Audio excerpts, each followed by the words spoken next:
Disc danger equals disc compression times disc forward bending.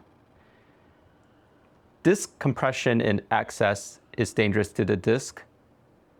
Disc forward bending in excess is dangerous to the disc. But when you combine those two, the risk doesn't add up, it multiplies.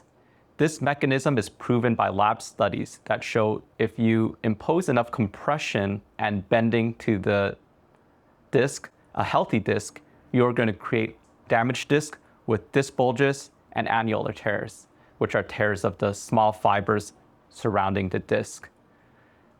And let's define the terms of this equation. Compression is a squeezing force on the disc.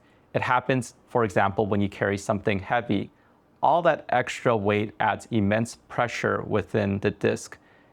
The second term, flexion, is a term for forward bending. The spine has a baseline neutral position. The farther you bend forward from that position, the more flexion stress the disc experiences. The first is sit-ups. This exercise may be a shocker. I know that when I grew up in the 90s and 2000s, sit-ups were the quintessential core exercises taught in exercise videos like P90X, gyms and therapy clinics seemingly everywhere. The problem from sit-ups is mostly from spine flexion. Our second exercise is the leg press. Whereas sit-ups feature relatively modest compression with a ton of flexion, the leg press has little flexion and ideally next to none, but tons of compression from the extra weight. The danger is specifically at the bottom of the leg press.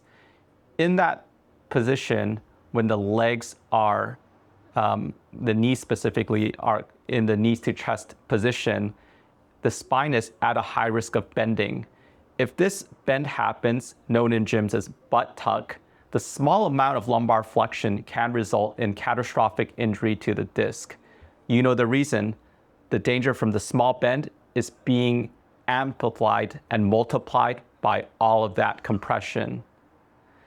The bottom of a heavy leg press is a disc disaster waiting to happen. Our third exercise is the Jefferson curl. This exercise combines the worst of both worlds. Heavy compression loads, which occurs from holding extra weight, and intentional end range motion. Ironically, there's a misguided belief that loaded spinal flexion will strengthen the disc and build resilience the way you'd strengthen a muscle. The opposite is more likely, a blown out disc. All of this may sound depressing, but the opposite is true.